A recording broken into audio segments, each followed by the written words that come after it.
Bonjour à tous, bienvenue sur Alpes TV. Aujourd'hui nous sommes à Veynes pour la rencontre, une rencontre dans l'art. Car nous allons rencontrer Martine Garcin qui est galeriste, d'ailleurs la seule galeriste dans la région.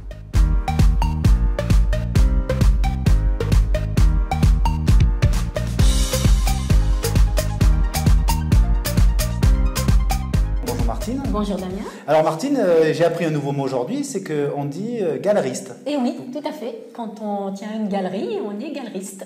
Ah ouais, c'est marrant. Alors elle me disait c'est pas la galère, mais c'est galeriste. Voilà, on galère de temps en temps, mais ouais, c'est le terme. Et d'ailleurs, j'ai été en formation aussi une journée à Paris pour apprendre le métier de galeriste, qui n'est pas mon métier d'origine. Alors, voilà. Donc on va en venir. Donc vous en êtes venu comment donc pour être galeriste? Ben d'abord, ma passion pour l'art, parce qu'on ne peut pas faire ce métier si on n'aime pas l'art. J'avais aussi à Paris, quand j'étais sur Paris pendant une trentaine d'années, pris des cours aussi moi-même de dessin, de peinture. J'ai fréquenté les ateliers parisiens, des ateliers privés, des ateliers des beaux-arts. Et puis j'ai toujours eu un goût prononcé pour tout ce qui était peinture, dessin. Et j'allais souvent voir des expositions. C'est un métier donc de passion hein, quand même. Hein. C'est un métier de passion. Il faut être passionné pour faire ce métier. On ne peut pas le faire si on n'aime pas. C'est vrai que la galerie est relativement bien exposée. On est en plein centre-ville de Veynes, donc c'est bien pour le marché, quand il y a un marché. Oui, tout à fait. Hein, très accessible. Tout à fait. Et vous avez la place de la République avec la mairie, l'animation, surtout le jeudi matin, jour de marché, mais bon, l'été aussi. Hein, il y a quand même pas mal d'animations qui se fait dans Veynes. Juillet, août, un peu septembre aussi, début septembre. Voilà, il y a une bonne fréquentation. Dans la galerie, on trouve différents styles. Hein. On peut voir derrière nous un style street art, c'est ça? Oui, voilà. C'est street art. Voilà. À côté, juste, on trouve justement des sculptures avec des pierres, donc différents types de pierres. Association du minéral, de résine et de bronze. Ce sont des pièces uniques faites par une artiste d'origine russe et grecque, Elisabeth Brenos. Alors on passe effectivement de la peinture aux sculptures, au dessin. Ce qui est bien aussi pour la région, c'est qu'il y a pas mal d'artistes du coin. Hein. Oui, ben, quand j'ai ouvert ma galerie, j'ai voulu représenter les artistes professionnels de la région. Je me suis dit, c'est pas normal, on est dans une région où il y a des très bons artistes professionnels, parce qu'en parcourant les expositions, les divers lieux où on présentait de l'art, comme à Serres-les-Arts par exemple, où j'ai découvert Paul Richer, où j'ai découvert aussi Corinne Vallière. Je me suis dit c'est dommage de ne pas avoir un endroit où les représenter. Et donc j'ai pris le parti de faire une grosse majorité des artistes ou alpins, et puis des autres au cours de mes rencontres, voilà, et de mes, je dirais, de ce que je ressentais, d'une émotion à travers un tableau. Oui, c'est ça, parce que de toute façon, en premier lieu, l'art, c'est de retransmettre une émotion aussi. Hein. Oui, tout à fait. Oui, pour moi, ça part du cœur. Et quand on a un coup de cœur pour une œuvre d'art, ça veut dire qu'elle nous suscite, elle nous bouleverse, elle suscite une émotion, quelle qu'elle soit. Et j'aime bien faire partager cette émotion, ce ressenti. Il n'y a pas que les gens de la région hein, aussi, donc on trouve des artistes qui viennent aussi d'en dehors du département. Hein. Oui, la première artiste, Sarah Picon, qui m'a fait ouvrir la galerie, qui m'a fait, disons, franchir le pas, parce que j'avais découvert ses œuvres à Antibes, dans une petite galerie, la galerie Arte, qui est maintenant une galerie tenue par Elisabeth Brenos. J'avais découvert le style de Sarah Picon et je me disais, si je dois ouvrir une galerie, je veux avoir cet artiste-là. Donc je l'ai contactée et par bonheur, c'est une artiste qui a 2 ateliers, un pas loin dans la Drôme provençale et un autre sur Paris. Et elle est venue, la galerie n'était pas encore terminée.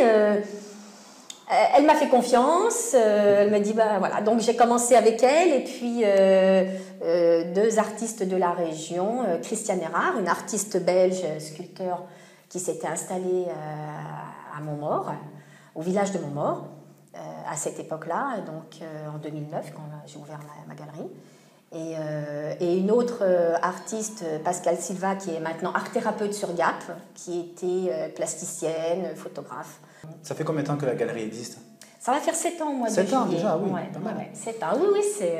Alors, c'est bien parce qu'il y a aussi des sculptures qui ont eu des nominations, enfin qui ont été nominées dans... Oui, alors moi quand j'ai ouvert ma galerie, c'est vrai qu'au départ, la sculpture, j'étais pas trop versée vers la sculpture. J'aimais bien, mais puis après, quand j'ai monté ma galerie, je me suis dit, bon, des tableaux, des dessins, des photos, seuls, ça manque d'animation, ça manque d'âme aussi. Et tout de suite, ça manque de présence. J'ai voulu associer des sculptures et j'ai toujours exposé des peintures, photos et sculptures. Voilà. Alors voilà, et donc comme je disais, donc, vous avez une très très belle sculpture qui est donc qui a été nommée... Voilà. Alors cette sculpture-là, qui s'appelle Joute, est une sculpture pièce unique de Corinne Vallière, qui a été sélectionnée pour participer au Salon des artistes français au Grand Palais. Donc ça s'est passé fin novembre, début décembre. Comme quoi, on peut habiter, faire de l'art dans les Alpes et avoir quand même une renommée et être reconnu quand même. Hein. Oui, ben, mes artistes n'exposent pas que dans les Hautes-Alpes. Hein. Ils sont aussi internationalement connus. Corinne aussi expose pas mal à Paris, elle est exposée aussi en Allemagne. Paul Richer a exposé aussi en Italie, en Allemagne. L'artiste bruxelloise qui est belge a exposé aussi en Suisse, en Italie. Moi-même, j'ai fait une exposition à New York avec Sarah Picon et l'année dernière à Dubaï. Ah, oui. J'ai eu un sponsor qui m'a permis d'exposer à Dubaï. Une galerie ouverte sur le monde. Ah oui, Vennes est ouverte sur le monde. Je me fais l'ambassadrice aussi de Vennes à chaque fois, puisque la dernière exposition a été celle de Mulhouse, le salon d'art contemporain Art 3F à Mulhouse au mois de novembre. Et comme ça, j'emmène les artistes sur les salons et à chaque fois, je peux dire que j'ai beaucoup d'intérêt, je suscite beaucoup d'intérêt de la part des clients qui me disent, ce que vous présentez, ça sort de l'ordinaire, ça nous change un petit peu de tout ce que l'on peut voir. Et oui, c'est varié aussi chez vous, c'est ça qui est bien. Oui, tout à fait, parce que je ne me cantonne pas à un style. Hein. Et j'aime autant ce qui est figuratif, abstrait, original. Les photos aussi. Bon, j'ai un seul photographe, Pascal Raboussi,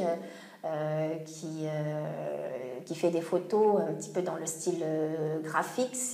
Voilà, je m'intéresse à beaucoup de styles et à différentes techniques aussi.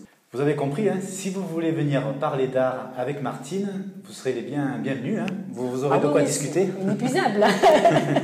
Alors, Martine, pour finir cette petite émission, toujours la petite surprise du chef, en 2-3 mots, ce qui vous passe par la tête, comment vous pouvez définir votre métier de galeriste? De passionné, déjà, ça c'est sûr. De curieux aussi, il faut être curieux. Je suis curieuse de tout. J'ai toujours... alors j'aime bien aussi proposer des expositions, créer des ambiances, ou faire travailler des artistes aussi sur une thématique. C'est toujours aller de l'avant aussi. Je ne me contente pas, comme certaines galeries font, et malheureusement meurent de ce qu'elles faisaient. Je ne suis pas qu'un lieu de dépôt-vente. Voilà. Je fais le plus. Pour mes artistes, je les défends déjà sur la scène nationale et internationale. Je leur propose aussi des expositions à thème. J'essaye de communiquer le plus largement possible, de conquérir un nouveau public. Voilà, je fais toujours plus. Je suis peut-être pas Madame Plus, mais j'essaie toujours de faire plus et de susciter aussi la curiosité, l'envie aussi des clients de s'approprier une œuvre d'art. Oui, de l'échange aussi. Voilà, on n'est pas que dans le visuel aussi. Quand on aime quelque chose, on a envie de la voir et puis de continuer à la regarder, la voir sous les yeux. Moi, j'ai un petit tableau que j'avais acheté de Sarah Picon avant que je ne l'ai en galerie. C'est tout simple, il y a 4 fruits, je crois, sur une assiette. Bon, ce petit tableau, je l'ai tous les jours sous les yeux, matin, midi et soir. Je peux vous dire que ça fait 7 ans et je ne m'en lasse pas. Donc voilà, c'est ça, c'est quand on n'arrive pas à se lasser d'une œuvre d'art. Voilà, c'est les personnes qui donnent envie d'un voir de l'art chez soi, je pense. Voilà. Alors, si vous voulez venir dans la galerie, c'est rue Jean Jaurès à Vennes. Il y a aussi un site internet. Oui, www.galerie-gm.com. Voilà. Aussi bien en français qu'en version anglaise maintenant. C'est ça, oui. Ah Voilà. oui, international. Eh oui, why not? Voilà. Donc vous serez reçus avec plaisir, beaucoup d'échanges, de discussions, parce que l'art, c'est pas aussi que ce que l'on voit, c'est aussi ce que l'on peut échanger, hein, retransmettre, ressentir. Si vous désirez faire connaître une personne, une activité dans les Alpes du Sud, vous pouvez envoyer un mail à alpebhtv@gmail.com, ou bien vous pouvez vous abonner à la chaîne YouTube, liker la page Facebook. Martine, merci beaucoup de nous avoir reçus dans votre galerie. Mais merci Damien, vous pouvez venir quand vous voulez. Ça va, à bientôt. À bientôt. Allez, on va découvrir. C'est bien Martine, hein, c'est ça? Oui. Ça va.